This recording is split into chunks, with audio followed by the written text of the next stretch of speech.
Hi guys! Ako nga pala si Allen, isang OFW dito sa Dubai. At dahil maaga akong nagising today, I've just decided to walk. Pero before tayo maglakad sa labas, inom muna tayo ng isang basong tubig. Sa totoo lang guys, hindi ko first time mag-vlog. Nag-try na ako mag-vlog several years ago together with my sister. Pero wala naging busy. Kaya ngayon, magta-try ulit akong gumawa ng content covering my life as an OFW dito sa Dubai. Ito nga pala guys ang view namin sa balcony. Overseeing ang Sheikh Zayed Road at ang Burj Khalifa. Napakaaga pa nito, siguro mga around 6 AM, kaya tara na, labas na tayo ng bahay at magsimula na tayo mag-walk.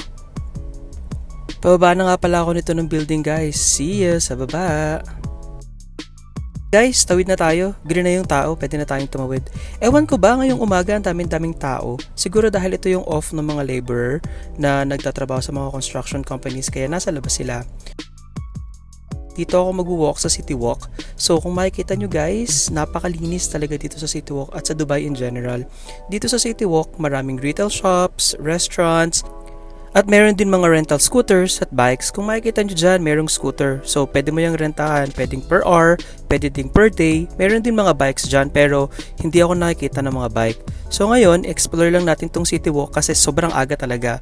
Like anong oras pala nito? Between 6 to 6:30. Tapos dito, konting kembot lang, makikita mo na rin dito ang Coca-Cola Arena. You know, dyan nagko-concert nga pala yung mga bigatin tulad ng BINI.